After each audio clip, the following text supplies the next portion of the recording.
નિમિષાંજી બોલાવજો. જય સચ્ચિદાનંદ. જય સચ્ચિદાનંદ. નમો વિતરાગાય. નમો વિતરાગાય. નમો અરિહંતાણમ. નમો અરિહંતાણમ. નમો સિદ્ધાણમ. નમો સિદ્ધાણમ. નમો આયરિયાણમ. નમો આયરિયાણમ. નમો ઉવઝાયાણમ. નમો ઉવઝાયાણમ. નમો લોએ સવ સાપુણમ. નમો લોએ સવ સાહુણમ. એસો પંચ નમુક્કારો. એસો પંચ નમુક્કારો. સવપાવપણાસણો. સવપાવપણાસણો. મંગલાણમ ચ સવ્વેસિમ. મંગલાણમ ચ સવ્વેસિમ. પડમમ ભવૈ મંગલમ. પરમં હવૈ મંગલમ. ઓમ નમો ભગવતે વાસુદેવાય. ઓમ નમો ભગવતે વાસુદેવાય. ઓમ નમઃ શિવાય. ઓમ નમઃ શિવાય. જય સચ્ચિદાનંદ. જય સચ્ચિદાનંદ. જય સચ્ચિદાનંદ. બધા મહાત્માનું મુમુક્ષુઓનું સ્વાગત છે પદ સત્સંગમાં. આજનું પદ છે અમારી જ્ઞાન શિખર તો જગત સમજ્યું નથી તેથી. શિખરથી ઉતરી નીચે ખડા સાધ દે હું બોલ્યો છું. જય સચ્ચિદાનંદ.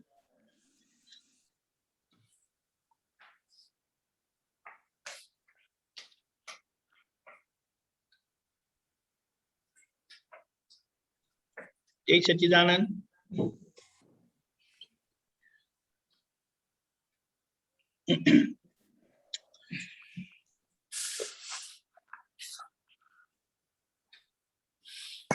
અમારી જ્ઞાન શિખર તો જગત સમજ્યું નથી તેથી.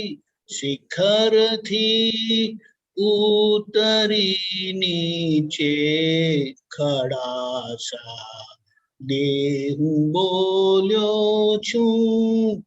અમારી જ્ઞાન શિખર તો જગત સમજ્યું નથી તેથી. જય સચ્ચિદાનંદ. જય સચ્ચિદાનંદ. દાદા ભગવાનની આ ઓળખાણ કળિયુગમાં જેમ એક ડોક્ટર પોતાની મેડિકલ લાઈનમાં ખૂબ સારી રીતે સાયન્ટિફિકલી ભણીને જ્યારે ડોક્ટર થાય છે ત્યારે એક પેશન્ટને કોઈ પણ બીમારી અને એ બીમારીનું ડાયગ્નોસિસ થવું અને એ ડાયગ્નોસિસ થયા પછી પેશન્ટ જોડે કઈ રીતે વાત કરવી, કારણ કે પેશન્ટને ખબર નથી કે હું કોની સાથે બેઠો છું. ફક્ત એટલી ખબર છે કે ડોક્ટર છે ને ભણેલા છે, પણ ડોક્ટરનું આખું વિઝન, એની વાત, એના ગળામાં લગાવેલું સ્ટેથોસ્કોપ બધું ડોક્ટર જ સમજી શકે. પેશન્ટને તો એ રમત જેવું લાગે. જ્યારે ડોક્ટર કે શ્વાસ ઊંડા લો તો શ્વાસ ઊંડા લેવામાં ખબર ના પડે, શ્વાસ ઊંચા લો તો ઊંચા લેવામાં ખબર ના પડે, અને ડોક્ટર ખાલી ઊંડા અને ઊંચા શ્વાસ લેવામાં બીમારીને ઓળખી અને એ બીમારીને કઈ રીતે નીકળે એની દવા આપી દે છે. ડોક્ટર સમજાવે છે પેશન્ટની ભાષામાં, કારણ કે પેશન્ટને ડોક્ટરની મેડિકલ સાયન્ટિફિક લેંગ્વેજ ના સમજાય. એ જ રીતે કળિયુગમાં દાદા ભગવાને જે મેડિકલ ફિલ્ડ એ આઉટર ફિલ્ડ છે, ફિઝિકલ ફિલ્ડ કહેવાય અને ફિઝિકલમાં પણ એક લેવલ છે. એમ દાદા ભગવાને પોતાની અંદરની જ્ઞાન દશા અને અંદરની જ્ઞાનની જે ટોપ લેવલ પર જે દાદા પોતે હતા આ કળિયુગમાં, કળિયુગ અડ્યો નહીં, કળિયુગ નડ્યો નહીં, અને પોતાના શિખર પર રહીને જોયું કે જગત સમજી નહીં શકે. કારણ કે આ કાળમાં જગતને સમજાવવું, જ્યાં મોક્ષ અથવા મોક્ષ માટે કોઈને પણ અંદરથી તૈયારી નથી, ત્યારે દાદા ભગવાને એ જ્ઞાનની શિખર એટલે કે અંદરની પોતાની અંદરની કેવળ જ્ઞાન અને કેવળ દર્શનની ટોચ પર બેસેલા, કેવળ જ્ઞાનમાં સહેજ ઓછું આપણી ભાષામાં કહેવાય. બાકી દાદા ટોપ લેવલ પર બેસીને નીચે આવીને લોકો જોડે વાતો કરે છે અને કરુણાથી જીવંત વાણી કાઢે છે. એટલે કહ્યું કે ખડા સાદે હું બોલ્યો છું. એટલે કે એવી જીવંત વાણી કે લોકોને અંદરથી હૃદયસ્પર્શી થાય અને ખબર પડે કે આ કંઈક જુદું છે. આ વાત દાદા ભગવાનની આ કાળમાં 10 લાખ વર્ષ પછીની આ વાત, જેમ ઋષભદેવ ભગવાનની પણ ઓળખાણ નહોતી પડી, ઋષભદેવ ભગવાન પણ ઓળખાણ આપવા નીકળવું પડેલું, એનાથી કંઈક ઘણી ઓળખાણ આપવા આ કાળમાં દાદા ભગવાને ઘરે ઘરે જવું પડ્યું. ખરેખર આ દાદાની વાત અલૌકિક છે. જય સચ્ચિદાનંદ.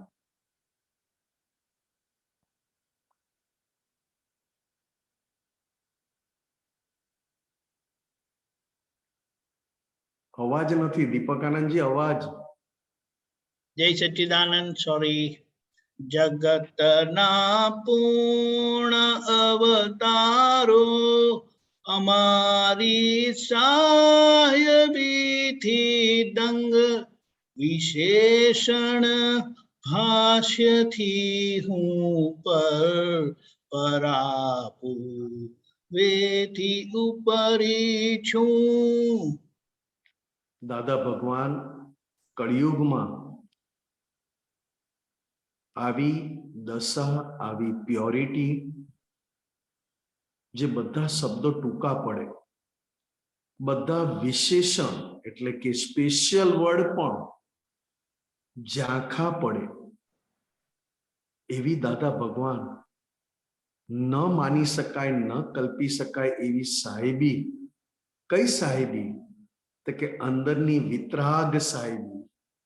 જે વિતરાગ થઈ ગયા, જે ભગવાન કહેવાયા, જે વાસુદેવ કહેવાયા, જે 63 સલાકા પુરુષ કહેવાયા અને જે પરમાત્મા કહેવાયા, એ પણ આ દાદા ભગવાનને અને દાદા ભગવાનની અંદરની સાહેબી જોઈને દંગ રહી ગયા કે બહારથી એક અંશ પણ સાહેબીનો દેખાય નહીં. તેમ છતાં જે ચોથા આરામાં સતયુગમાં સાહેબી નહોતી, એ દાદા ભગવાન આ કાળમાં કળિયુગમાં એવી સાહેબી લઈને આવ્યા છે કે આ સાહેબી વગર તો આ કાળમાં કલ્યાણ થઈ શકે એવું જ નથી.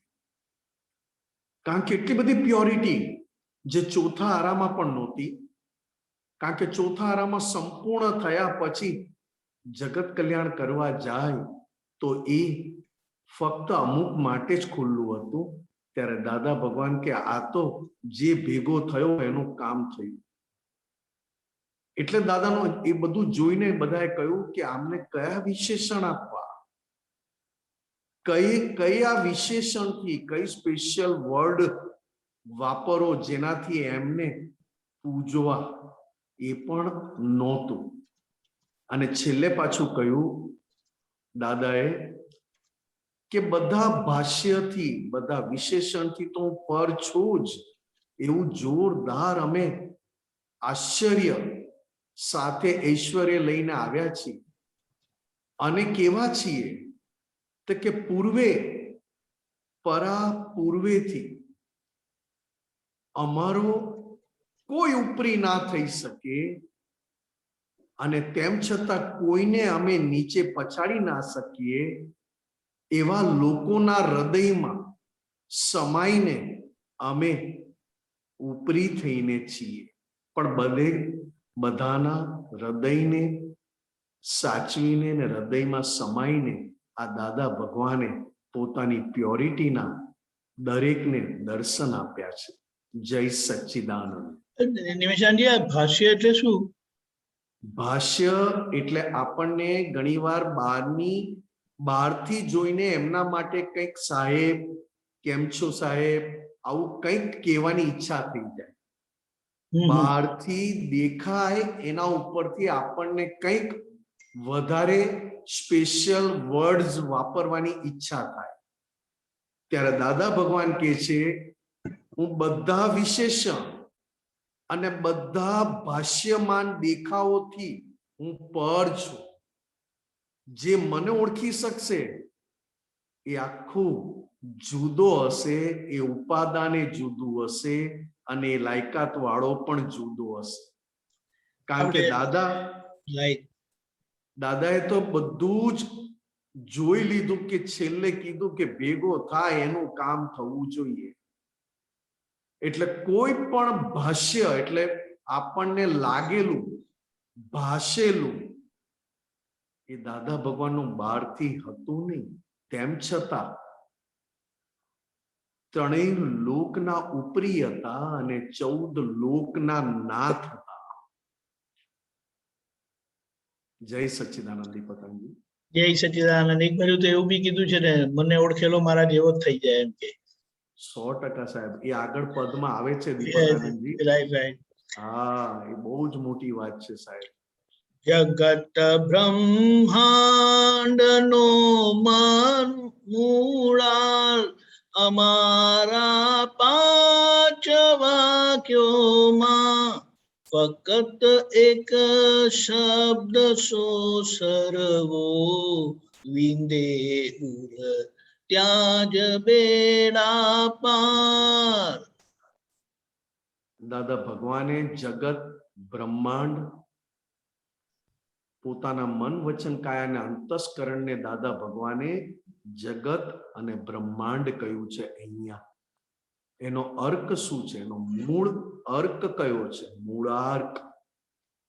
મન વચન કાયા, નામ, નામની માયા, અંતસ્કરણ, એનો મૂળ અર્ક ક્યાં છે? ત્યારે દાદાએ કહ્યું, અમારા 5 વાક્યમાં આખા આ મન વચન કાયા, એના 7 પોટલા અને અંતસ્કરણનો અર્ક આ 5 વાક્ય. કયા 5 વાક્ય? તો કે જે દાદાએ આપણને આજ્ઞા દ્રષ્ટિથી જીવવા માટે આપ્યા. વ્યવહાર દ્રષ્ટિ, નિશ્ચય દ્રષ્ટિ, જગત નિયંતા, વ્યવસ્થિત શક્તિ. આ જગતને ચલાવનારો કોઈ બાપોય નથી. અને જે છે એનો સમભાવે નિકાલ કરો. પ્રાપ્ત સંયોગોનો સુમેળ સાધી ફાઇલોનો સમભાવે નિકાલ કરો. અને એ જ શુદ્ધાત્માના પક્ષમાં, એટલે કે શુદ્ધાત્માને કમાણી થતી જાય. આ અમારો એક જ શબ્દ જો એના હૃદયમાં સીધો જતો રહે તો અંદરના બધા આવરણ વિંધીને બેડો પાર થઈ જાય. કારણ કે દાદા ભગવાનની વાણી ફક્ત હૃદય સ્પર્શી નહોતી. દરેક પ્રકારના આવરણોને, દરેક પ્રકારના અંતરાયોને તોડીને સીધો અનુભવ કરાવી શકે. તીર્થંકર ભગવંતોની નજીકની વાણી કહેવાય. તેમ છતાં આ કાળમાં તીર્થંકર ભગવંતોની વાણી પણ જે ન કામ કરી શકે એ દાદા ભગવાનની ખટપટ કરુણા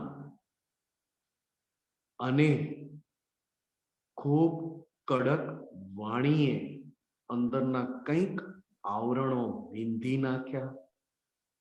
કેટલાય અંતરાયો તૂટી ગયા. કારણ કે દાદા ભગવાનના મુખેથી સાંભળવા મળતું સચ્ચિદાનંદ છે કે જુએ ને સચ્ચિદાનંદ છે કે એ વાણી એ શબ્દ જાણે બ્રહ્માંડમાંથી ગુંજતો આવ્યો હોય એવું વાણીની પ્યોરિટી. આ દાદા ભગવાનની વાણી આજે પણ સાંભળીએ છીએ એકની એક નવી નવું નવું નવું અંદર દર્શન ખુલ્લું થતું જાય છે. આ સાંભળેલું ભોગવે તેની ભૂલ સાંભળેલું ફરી પાછો સત્સંગ સાંભળ્યો ને દાદાએ ભોગવે તેની ભૂલ સમજાવ્યું ને અંદર કંઈક નવા દર્શન નવા ફોડ પડ્યા. એ જ વાણી સાંભળીને અંદર કેમ શું તૂટે છે એ આ દાદા ભગવાનની વાત છે. કારણ કે આ દાદા ભગવાનની વાત તીર્થંકર ભગવાનની સભામાં પણ આ વાણી આ દાદા ભગવાનના ગુણલા ગવાય છે. એટલું જ નહીં, દાદા ભગવાનના મહાત્માઓના પણ એ ગુણલા ગવાય છે કે આ મહાત્માઓ કેવા કે આવા પુરુષને કોઈ કાળે દર્શન થાય નહીં, કોઈ કાળે ભેગા થાય નહીં, ભેટો થાય નહીં, એવાને આ મહાત્માઓ ઘેર બેઠા મળ્યા, પામ્યા અને છેલ્લે મહાત્માઓ દાદા ભગવાનના આધારે સંસાર પાર કરી રહ્યા છે. જય સચ્ચિદાનંદ. જય સચ્ચિદાનંદ. Very good. મહાપુણ્યાર્થ ફળ સંજોગ અભેદા આપની ઓળખાણ અવિના ભાવ કારણ સૂજ ઉપાદાન મોક્ષદાની પીછા અમારી જ્ઞાન શિખર ટોચ જગત સમજ્યું નથી તેથી. એક એક મહાત્માઓના રાજા મહારાજાઓની પુણ્ય ના હોય એવું મહાત્માઓની પુણ્ય હતી. રાજા મહારાજા મહેલમાં રાણીમાં ભોગ વિલાસમાં પુણ્ય પૂરી થાય ત્યારે મહાત્માઓની એનાથી પણ કંઈક ઘણી પુણ્ય લઈને આવેલા, પણ પુણ્યનો અર્થ એટલો જ કરેલો કે એક અમને છોડાવી શકે એ પુરુષની અમને ઓળખાણ થાય, પોતે છૂટેલા હોય ને અમને છોડાવી શકે એવા પુરુષની ઓળખાણ થાય. બસ અમારી પુણ્ય આ અર્થે ખર્ચાઈ જાઓ. એટલે મહાપુણ્યના અર્થ રૂપે એ ફળ સંજોગ,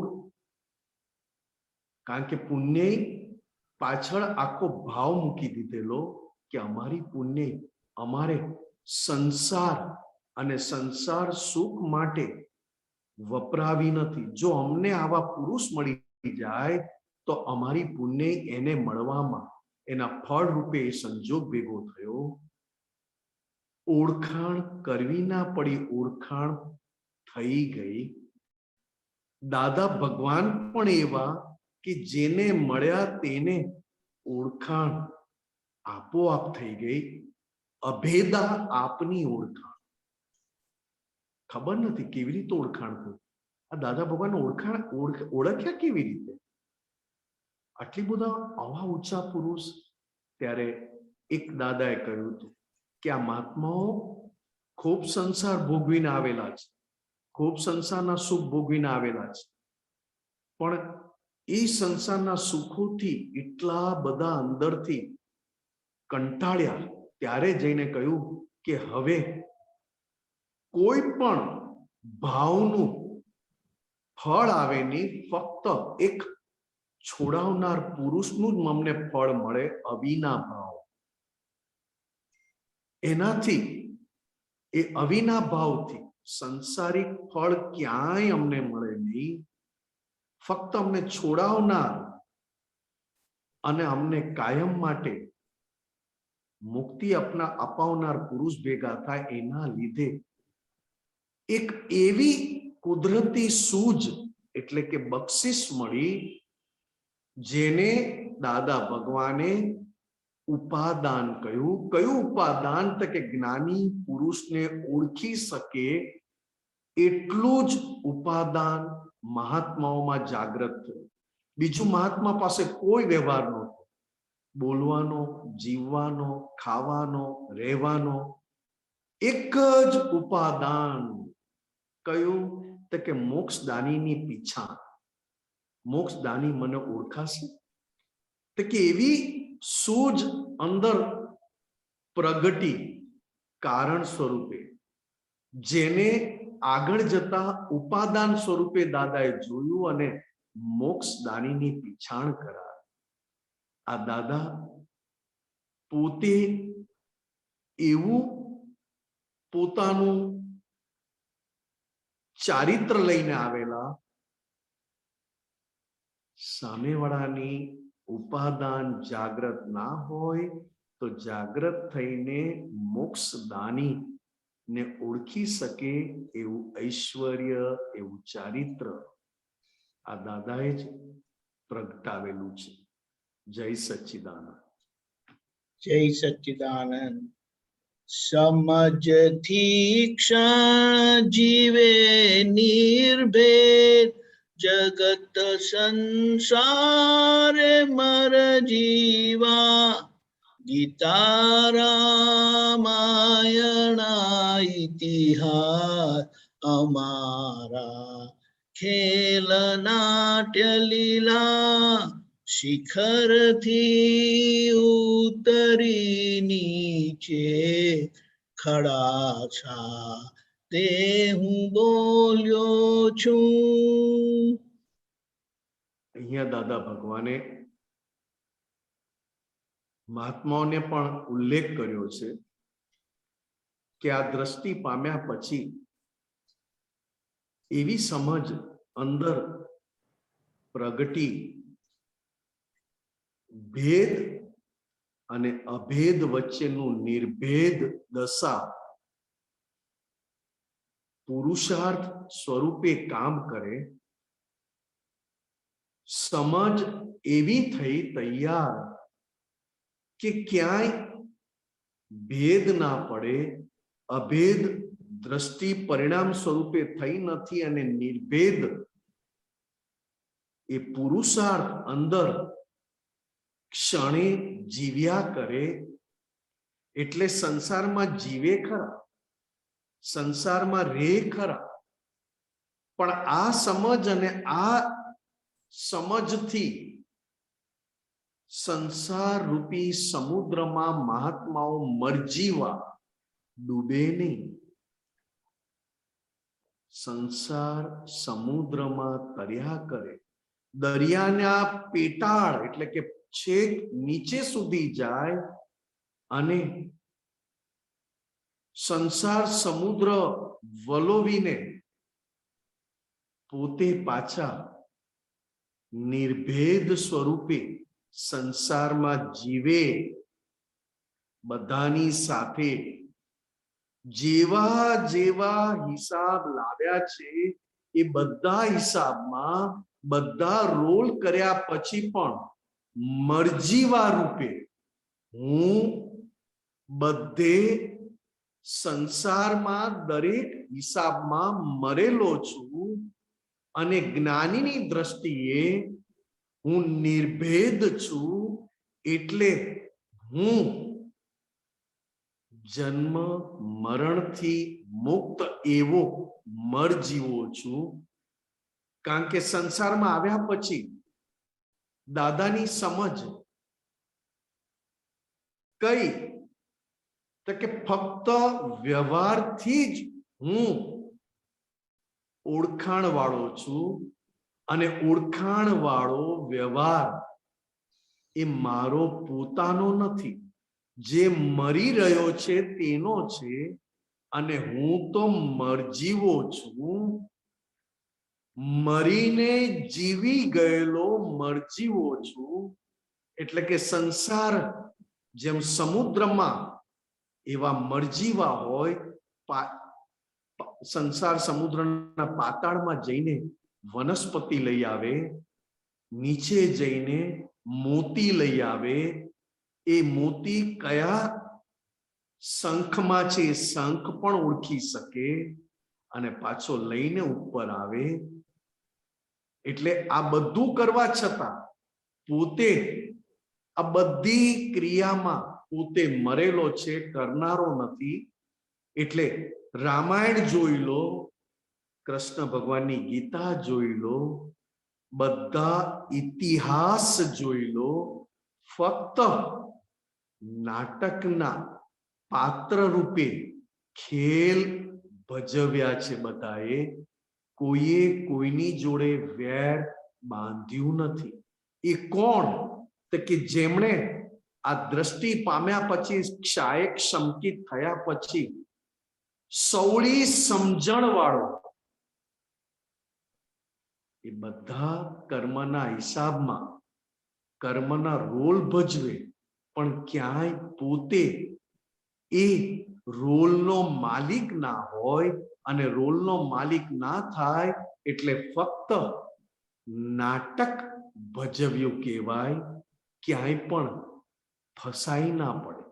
જય સચ્ચિદાનંદ. જય સચ્ચિદાનંદ.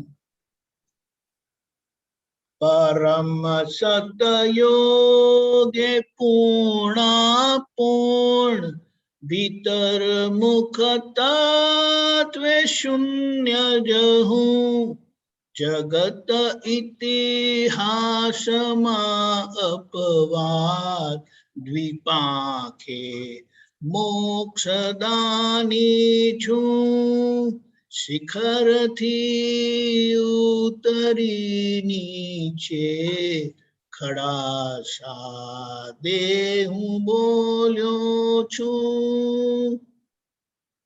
દાદા ભગવાનની વાત છે આ. પૂર્ણ પુરુષા, અને પૂર્ણ પુરુષે પાછું કેવું પડ્યું કે અમે વ્યવહારમાં અનફિટ છીએ, વ્યવહારમાં અમને ક્યાંય કશું આવડે નહીં. એ કઈ દ્રષ્ટિ અને કઈ અપેક્ષા હતી? તો કે તત્વે કરીને અમે તત્વ સ્વરૂપ થયા પછી સંપૂર્ણ ભીતરમાં ચાલતી ક્રિયામાં હું કંઈ જ જાણતો નથી. અને ભીતરમાં ચાલતી ક્રિયાને સંપૂર્ણ જ્ઞાની પુરુષ તીર્થંકર ભગવાન બે પાંખે રહીને મોક્ષદાની થયા છે. બે પાંખ એટલે વ્યવહાર દ્રષ્ટિથી હું કંઈ જ જાણતો નથી, અને નિશ્ચય દ્રષ્ટિથી મારે કંઈ જ જાણવાનું રહેતું નથી. આ દાદા ભગવાનની વાત જ્યારે શ્રેણિક રાજાએ ભગવાન મહાવીર સ્વામીને આ પૂછેલું આ જ બાબતમાં કે પ્રભુ હજી પણ તમને 4 અઘાતી કર્મ છે, 4 ઘાતી કર્મને જીત્યા, પણ 4 અઘાતી કર્મમાં આપ કઈ દ્રષ્ટિથી રહો છો, જે આપના શિષ્યો હજુ રહી શકતા નથી. ત્યારે આ દાદા ભગવાને કહ્યું, જે રીતે મહાવીર ભગવાન રહ્યા એ જ રીતે અમે આ કાળમાં મહાવીર ભગવાનના 12.5 વર્ષ કરતા પણ ઉત્તમ અને અદિઠ વર્ષો જે ન ગણાય એવા તપમાં રહીને અમે આ બે પાંખેથી મોક્ષ દાની છીએ. જય સચ્ચિદાનંદ. જય સચ્ચિદાનંદ. જગત વ્યવહારમાં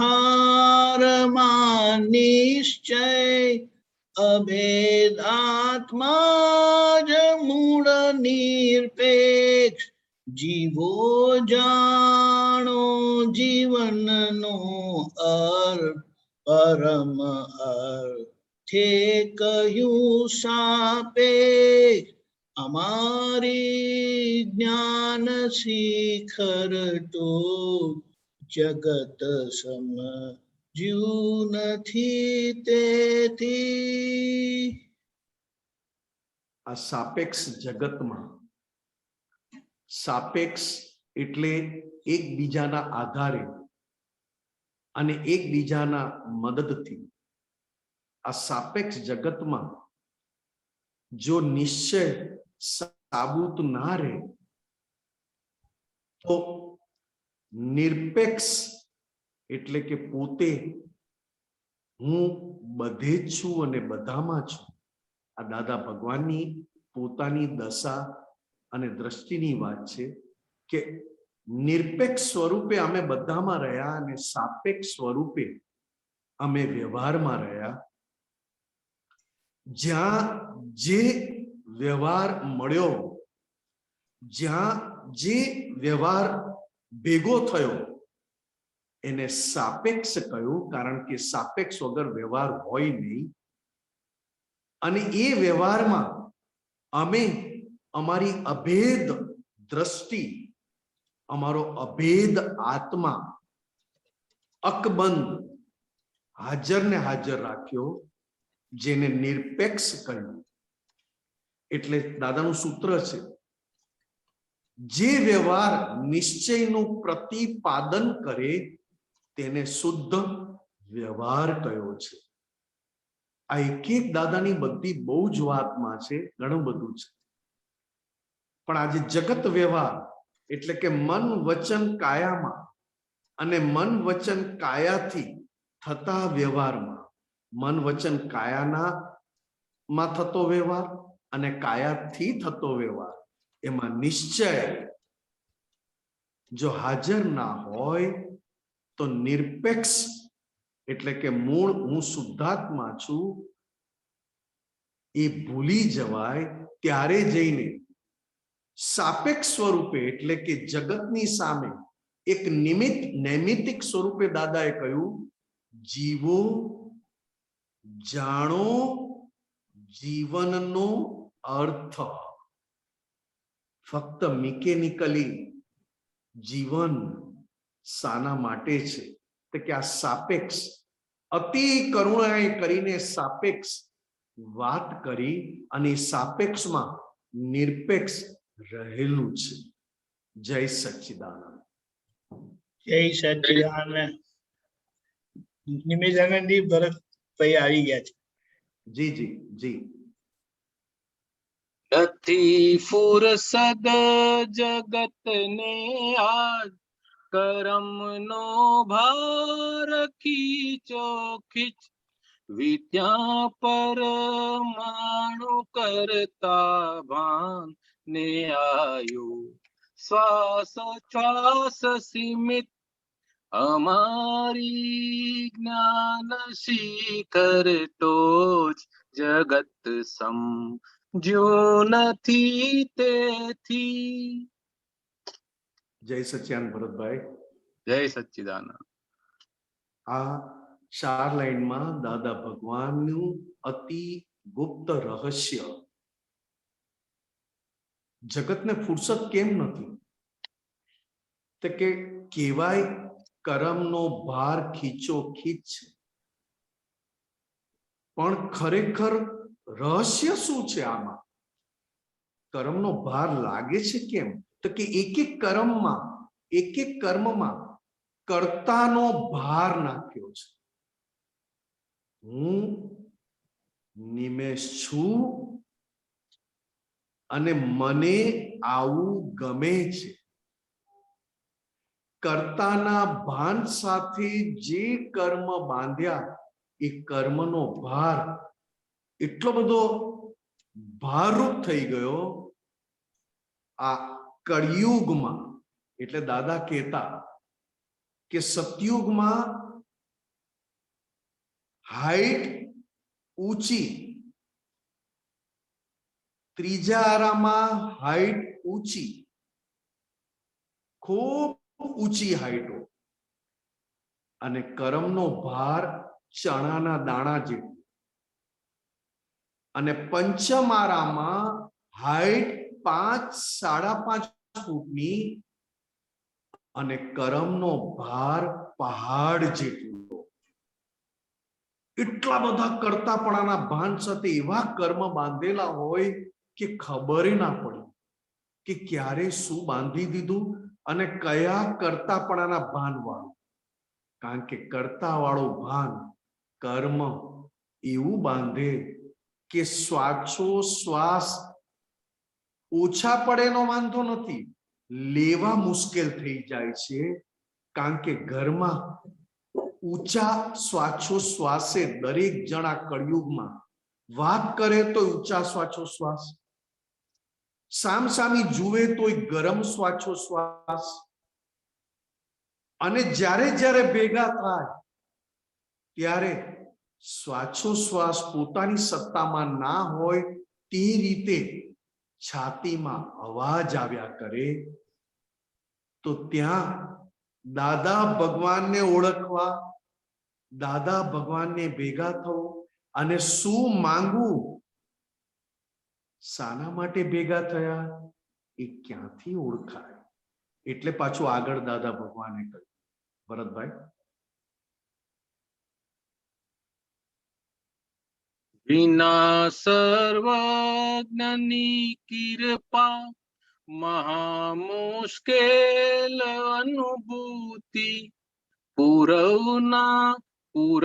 પાપોન ભસ્મક અહો વિરાટ યોગ મુનિ, શિખરથી ઉતરી નીચે ખડાસા દેહું બોલ્યો છું. બહુ જ કરુણાથી આ દાદા ભગવાને અતિ કરુણા પંચમારામાં કે જ્યાં છૂટવાનો રસ્તો મળ્યો, છોડાવનારા મળ્યા, ગેરંટી સાથે મોક્ષ આપનારા મળ્યા, તેની ઉપર પણ આપણને શ્રદ્ધા ના બેસે, શંકા થયા કરે. તેમ છતાં દાદા ભગવાને સહેજ પણ કરુણા ઓછી ના કરી, કૃપા ઓછી ના થઈ, હાસ્ય ઓછું ના થયું, ને વાણી પણ એવી જ ખટપટ વાળી નીકળી. એમની કૃપા, એમની કિરપા અને એમની કૃપા વગર આ કાળમાં શુદ્ધાત્માનો અનુભવ થવો, ઘરમાં બેઠા પોતાના સંસાર વ્યવહાર સાથે ક્યાંય પણ કશું ગ્રહણ ત્યાગ નહીં, અને એમની કૃપાથી ફક્ત આ પ્રાપ્ત થવું, તો એ પોતે કઈ ટોચ પર છે. જો એક બબૂચકને ડિગ્રી ને લાયક બનાવી દે, જેને એક નાનામાં નાનું એન્જિનિયરિંગની વાત ખબર નથી ને એને એન્જિનિયર બનાવી દે, ડિગ્રી અપાવી દે, તો એ પોતે કેવા. મોક્ષને લાયક એક પણ જીવ આ કાળમાં હોઈ શકે નહીં. તેમ છતાં દાદા ભગવાન કહેતા કે અમને જે મહાત્માઓ મળ્યા છે એ લાયકાત વાળા છે. આ પણ દાદા ભગવાને મહાત્માઓની જ વખાણ કરીને અને મહાત્માઓની જ વાત કરીને દાદાએ પોતાની વાત નથી બતાવી. એટલી બધી ટોચ ઉપર અને એવા શિખર ઉપર બેસીને જ્યારે નીચે આવીને લોકોને પમાડ્યા, અને પમાડ્યા પછી પણ પોતે સંસારી કરતા પણ કોમન મેન તરીકે રહ્યા, એને વિરાટ સ્વરૂપ કહ્યું આ કળિયુગમાં. કારણ કે અહંકાર મમતા વગરનું સ્વરૂપ એને વિરાટ શાસ્ત્રમાં કહ્યું છે. આટલી મોટું ટોચ પર બેઠેલા અને આટલી મોટી પ્યોરિટી સાથે કળિયુગમાં ઘરમાં બેઠા મોક્ષ પ્રાપ્ત કરાવી શકે એવા નિમિત્ત પ્રાપ્ત કરાવ્યા પછી સંસારી કરતા પણ કોમન, સંસારી પણ ઊંચા સ્ટેજ પર હોય એનાથી પણ નીચા થઈને બધાની જોડે રહ્યા, બધાની જોડે બેઠા. આ કેવા યોગ અને આ કેવું મુનિ પણ. કારણ કે મુનિને પણ મુનિ તરીકે ઓળખાવું ગમે. ત્યારે આ યોગી કેવા, મુનિ કેવા, અને આ યોગી મુનિ થયા પછી એમની અંદરની વિરાટ દશા કેવી રીતે ઓળખાય? કારણ કે શિખરેથી ઉતરી નીચે ખડા સાદે હું બોલ્યો છું કે પામો પામો પામો પામો. આ દાદા ભગવાન, જાઓ તમારા સંસારની બધી જવાબદારી મારા માથે, જાઓ તમારો સંસાર ક્યાંય પણ અટકશે નહીં, અમે એની જવાબદારી લઈએ છીએ. તમારું બધું જ અમે સ્વીકાર કરીએ છીએ, ફક્ત અમારું આપેલું તમે સ્વીકાર કરી દો. શું કરુણા, કેવી વાત, કઈ રીતે રહ્યા. મને યાદ છે ભરતભાઈ, જી જી, દાદા ભગવાનને કચ્છમાં જવું હતું અને કચ્છમાં જવા માટે કોઈ એવી અનુકૂળતા નહોતી ને તબિયત બહુ ઢીલી હતી સાહેબ, બહુ ઢીલી. પણ એકવાર કચ્છનો પ્રોગ્રામ નક્કી થયો, જવાની કોઈ અનુકૂળતા નહોતી, એટલે આપણે કહીએ ને કે સાધન કે એ રીતે. અને તબિયત એવી હતી કે કોઈ મહાત્માને કોઈ પણ ડોક્ટર પરમિશન ના આપે. દાદા કહે છે કે એકવાર નક્કી થયું છે, લોકો રાહ જુએ છે, એટલે આપણે જઈએ. દાદા ભગવાન વડોદરાથી કચ્છની બસમાં ગયા સાહેબ, અને 7 કલાકે જે બસ પહોંચે એ બસ એ દિવસે 21 કલાકે કચ્છમાં પહોંચી. તેમ છતાં દાદા ભગવાનનું મુખ, એમનું હાસ્ય, એમની અંદર દેહની જે તકલીફ પડેલી, શારીરિક તકલીફ લઈને ગયા હતા, એ ઓપરેશન પગનું એ બધું જ હતું, બધું લઈને ગયા હતા, બધી વેદના હતી. તેમ છતાં ત્યાં ગયા પછી એક પણ વેદના એકઈને દેખાય નહીં. અને 21 કલાક બસમાં મુસાફરી કર્યા પછી દાદાએ ઉતર્યા ભેગું પોતાનો રોલ એવો નિભાવ્યો. અને ત્યારે દાદાને એક કમળાની શરૂઆત થઈ, જોઇન્ડિસની. આજે અત્યારે તમે આ જે 4 લાઈન બોલ્યા એમાં હું શું કહું? સર્વજ્ઞની કૃપા શું કહું સાહેબ? મેં ક્યાં કરુણા જોઈ છે? મેં તો કરુણા શબ્દ સાંભળ્યો છે. કમળો, કમળામાંથી કમળી, પગમાં એક્સિડન્ટ થયો ને પગ ફ્રેક્ચર થયો ને એનું ઓપરેશન તો દાદાએ ના પાડી કે ના, અમારે ઓપરેશન ના હોય અને અમને કોઈનું પણ લોહી ચડાવતા નહીં. અમે તમને બધાને વિનંતી કરીએ છીએ. અને આ બાજુ કચ્છમાં જવાનું, એ ટાઈમે કચ્છમાં લઈ જાય કોણ? ત્યારે દાદાએ કહ્યું કે આપણે બસમાં બેસી જાઓ, 7 કલાકમાં પહોંચાશે. 7 કલાકની જગ્યાએ 21 કલાકે કચ્છમાં પહોંચ્યા છે સાહેબ આ દાદા ભગવાન. તેમ છતાં એમાંનો એક પણ સંજોગની વાત, એક પણ અવસ્થાની અસર આ દાદા ભગવાને file number Ambalal Muljibhai Patel file number 1 ને 1 સ્વરૂપે રહેવા દઈને અંદર દાદા ભગવાન ખુલ્લા ને ખુલ્લા દેખાયા કરે. ફાઇલ નંબર 1 ને ફાઇલ નંબર 1 પૂરતી જ રાખી, એની એક પણ અસર અંદર ના આવી. અને પાછા કહે છે કે જુઓ, આજે અમને ગવર્મેન્ટે ગાડી આપીને અમે એમાં આવ્યા. કેટલી મોટી ગાડી આપી. બધા દાદાની વાત સાંભળવા બેઠા, પણ દાદાને શું વેદના હતી, ક્યાંય કોઈને અણસાર આવ્યો નહીં. તો શું આ દાદાનો અહંકાર હતો? તો કે ના સાહેબ, બે રીતે વેદના છુપાવાય. એક અહંકારે કરીને અને એક માલિક થયા વગરની આખી વાત. આ દાદા ભગવાને શું કર્યું આ પંચમારામાં? કેવી ગરજ, કેવી ગરજ! આ કાળમાં આ દશાવાળા પુરુષ હોય જ નહીં. કઈ ને કઈ ભિખારીપણું હોય તે જ આ કાળમાં હોય. અને ભિખારી છે નહીં તો શું કામ આવો છો આ કાળમાં?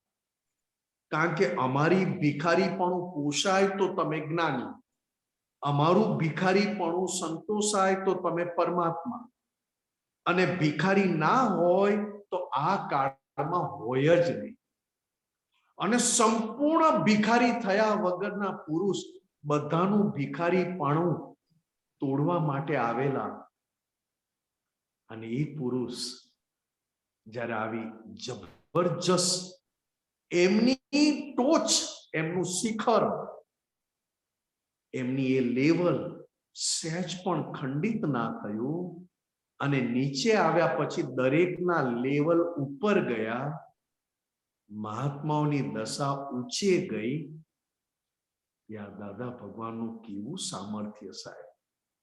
કમળામાંથી કમળી થઈ, દવા ચડતી, દવા ખબર હતી, દવા ચાલુ હતી, તેમ છતાં દાદા જુએ છે કે જુઓ તો ખરા, નિમિત્ત મળે છે.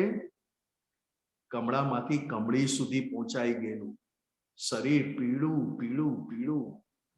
કે હવે દાદા નહીં રહે, શું થશે? બરોબર છે, આપણે બધા મહાત્માઓ છીએ એટલે માનતા માનીએ. આશાપુરા માતાની માનતા માની, માતાના મઢની કવિરાજથી, એટલે તો લખાઈ ગયું. આ બધી વાત સાચી છે, ના નથી. પણ નિમિત્ત દાદા એક પણ દેહની પ્રતિકૂળતા અથવા દેહનું અશાતા વેદનીય અંદર અસર આટલી પણ નહીં. અને તેમ છતાં કોઈને પણ અંગૂઠે વિધિ કરાવ્યા વગર જવા નહોતા દેતા. કારણ કે કચ્છમાં તો અમે ક્યારે આવશું પાછા? જે મળ્યા છે એને દર્શન થવા દે, દર્શન આપે, વાતો કરે. કારણ કે પાછું અમે ક્યારે આવશું અમને ખબર નથી.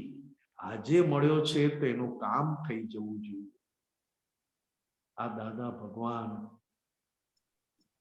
એટલે આ વાત અહીંયા છે સાહેબ. ટાઈમ આપણો. જય સચ્ચિદાનંદ ભરતભાઈ. સોરી નિમેશાનંદજી, એક જ મિનિટ. ઓકે ભરતભાઈ બોલો. અને વાંધો નહીં, બાકી જે લાસ્ટ અને મને ખબર છે આ વખત આ પ્રસંગ વખતે છે ને, અમુક લોકો જે નજીકમાં હતા એમને દાદાએ કીધું, દાદાને કીધું કે દાદા આપણે પાછા જઈએ, આપણે ફરી આવીશું. તો દાદાએ કંઈક એવું કીધું કે અમે જો આમ કરીએ તો અમારું મન તૂટી જાય કે એવું કઈ, એ કઈ ખબર છે? હા ખબર છે. એટલે એ જરા એ કહો ને, એ બહુ મોટી વાત થઈ હતી. કઈ અમારું મન શુદ્ધાત્માના પક્ષ સિવાય કોઈ પણ નિર્ણય આપે એ અમને મંજૂર નથી. અમારું મન અમારા દેહ માટે, અમારા શરીરના પક્ષમાં અમારું મન ઢળે તો અમારું મન લપટું પડી જાય. કારણ કે કેટલું માંડ માંડ અમે મનને જ્ઞાનથી બાંધ્યું હોય, અને સંપૂર્ણ મન જ્ઞાનથી જ વશમાં આવેલું હોય. જો સહેજ અમારો નિશ્ચય કાચો પડી જાય તો અમારું મન શરીરના પક્ષમાં ઢળતું જાય. એટલે અમે મનને સહેજ પણ ઢળવા દીધું નહીં. અને અમે કહ્યું જે થવું હોય થાય, પણ અમે એકવાર નક્કી કર્યું છે એટલે આગળના સંજોગો એનું કામ કરશે. અને 7 કલાકની બસની મુસાફરી 21 કલાકે કચ્છમાં પહોંચ્યા. 21 કલાકે એમાં શું ખાવું, શું પાણી પીવું, ક્યાં દાદાને આરામ કરાવવો. અને તેમ છતાં દાદા ભગવાન કચ્છમાં ઉતર્યા પછી કે છે, જુઓ તો ખરા, આ સરકારની ગાડી પણ અમને લઈ આવીને, ક્યાંય અમારે ઉતરવું ના પડ્યું. એટલે તમે જે દીપકાનજી વાત યાદ દેવડાવી એ વાત હું ભૂલી ગયેલો, પણ મને આ બરોબર છે કે મન મસ્તીએ, એટલે દાદા ભગવાને આ તમે વાત યાદ દેવડાવી એટલે કહી દઉં કે દાદા ભગવાન કબીરના વખાણ એક જ વસ્તુના લીધે કરતા હતા. દાદા ભગવાન કહે છે કે અમે કબીરને જો અમે વખાણ કરતા હોય ને અમને કબીર જો અમને સ્પર્શી ગયા હોય તો એક જ વાત, કબીરે આખી જિંદગી એક વાર માટે પણ મસ્તીએ ચડ્યા નથી. મનની મસ્તીએ કબીર ક્યારેય પણ ચડ્યા નથી અને મસ્તી આવવા જ દીધી નથી. એને એ કે આવા પુરુષ અમે જોયા નહોતા.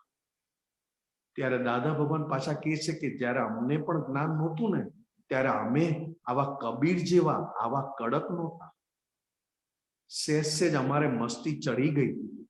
આ દાદાની પારદર્શુ એમની પોતાની ટ્રાન્સપરન્સી તો જુઓ પોતાના માટે. સાચી વાત. કબીરનું એક પણ વાક્ય મસ્તીએ ચડાવનારું નીકળ્યું નથી ને કબીર ક્યારેય મસ્તીએ ચડ્યા નથી. એટલે કે અમને કબીર બહુ જ એમ કે, અને બીજા નંબર અમને આ કૃપાળુ દેવ શ્રીમદ રાજચંદ્ર કે ક્યારે મન અમને મસ્તીએ ચડાવે એ અમને પૂછાય નહીં. એટલે કબીરે કહ્યું, દાદા ભગવાન કે છે એટલે કબીરે કહ્યું, મન કા ચલા તન ચલે, તાકા સર્વસ્વ જાય. આ કેટલું બધું એને અંદરથી અર્ક કાઢીને બોલ્યા છે. ચાલો, જય સચ્ચિદાનંદ દીપકાનંદજી. જય સચ્ચિદાનંદ ભરતભાઈ.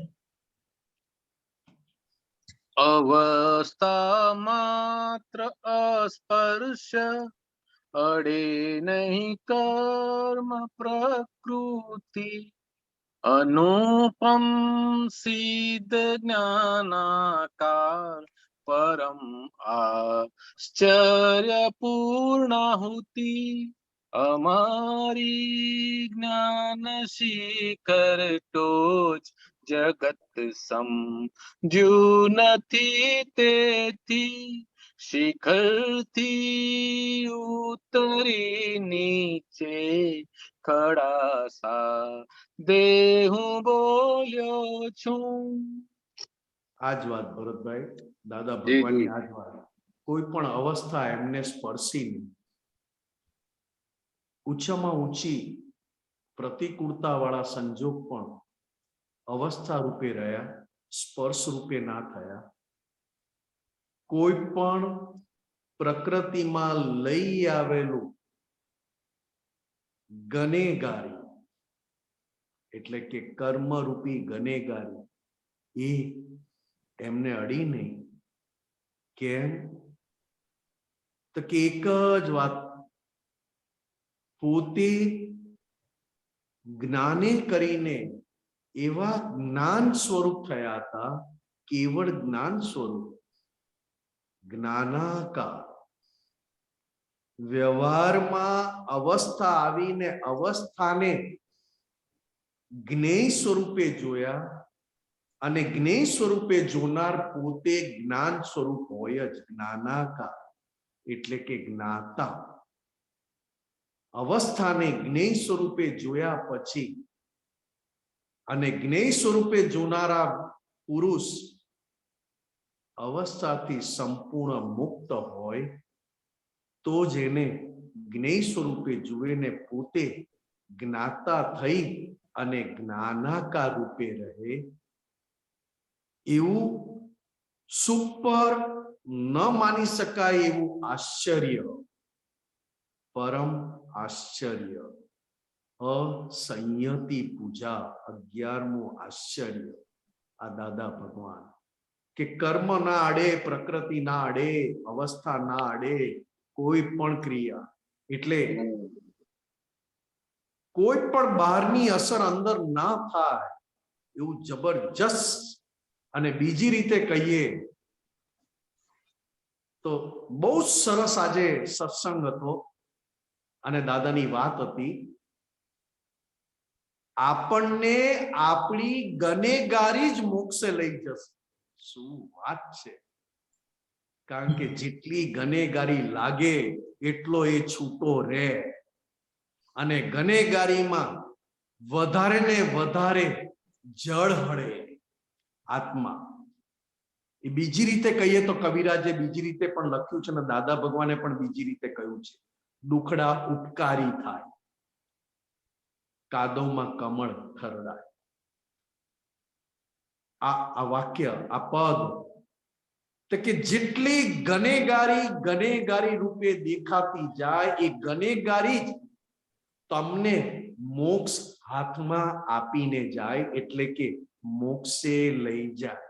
પણ ગનેગારી સ્વરૂપે દેખાય તો કે ક્યારે દેખાય? તો કે આમાં કહ્યું તે પોતે એ ગનેગારીથી મુક્ત અને ગનેગારીને નિરંતર જોનારો જાણનારો છે, અવસ્થા રૂપે નથી.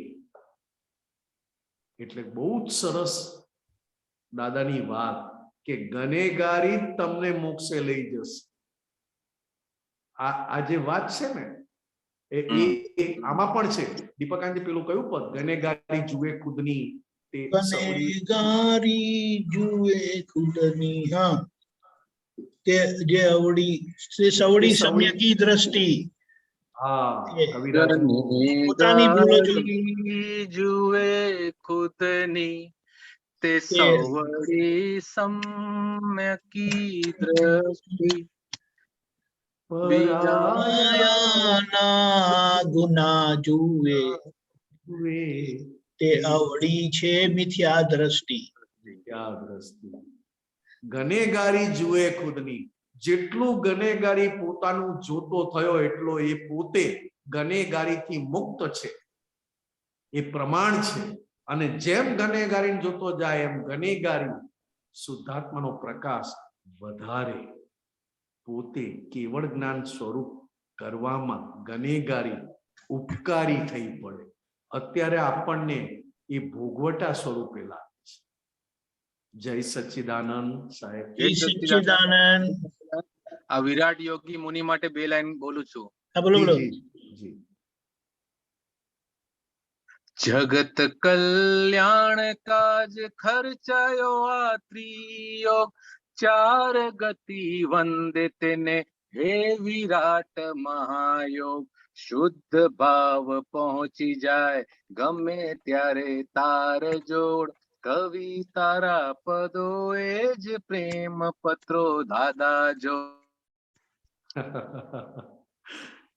શું છે જગત કલ્યાણ કાજે ખર્ચાયો આ ત્રિયોગ.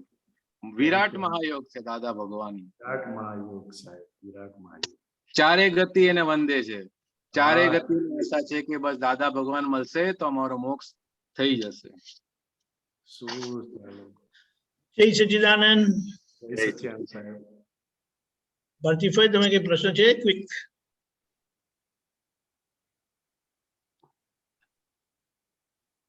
Just the first one. ખડા સાદે એટલે કેવો સ્વાદ કે સાદે કે છે? ખરા સાદે એટલે કેવી રીતે?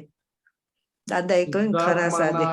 શુદ્ધાત્માના લક્ષ્ય સાથે જે વાણી નીકળે એ સજીવન વાણી કહેવાય, જીવતી વાણી કહેવાય. મળદાને પણ ઊભા કરી દે. મળદું હોય ને જો દાદાની વાણી સાંભળે તો મળદું પણ ઊભું થઈ જાય. ખડા સાદે. આ દાદા એટલે દાદા કહેતા કે અમે નિરંતર જગતનું કામ કરવામાં ઊભા પગે છીએ. અને ખડા સાદે એટલે જીવંત વાણી, સજીવન વાણી. સમજી ગયા. બહુ સરસ. મેં કીધું આ સમજવા જેવું હતું ને ત્યાં હું તો ખોટો શબ્દ લઈ લે તો ખડા સાદે તે મોટો આવવા જે સમજતી હોત. એ તો આ તમે કવિરાજે exact- ગીતામાં લખ્યું છે, આત્મ સ્વરૂપે સ્પંદવયા હા. આખા બહુ સરસ. બ્રહ્માંડ ફેલાઈ જાય. હવે આ જ ખડા સ્વાદે એટલે આ વાણી જે આખી આત્મ સ્વરૂપે બધા માટે બહુ જ મહા ઉપકારી. અહો અહો અહો. જય સચ્ચિદાનંદ. જય જય સચિદાનંદ. થેન્ક યુ સચ્ચિદાનંદ, દીપકાનંદજી. જય સચ્ચિદાનંદ, જય સચ્ચિદાનંદ ભરતભાઈ, તમે જય જોઈન થયા તરત ઇમિડિયેટલી બહારથી આવીને ખૂબ ખૂબ આભાર. જય સચ્ચિદાનંદ. આજે જ લેટ થઈ ગયું, નહીં તો આવી જાવ 7 વાગે. રાઈટ. જય સચ્ચિદાનંદ.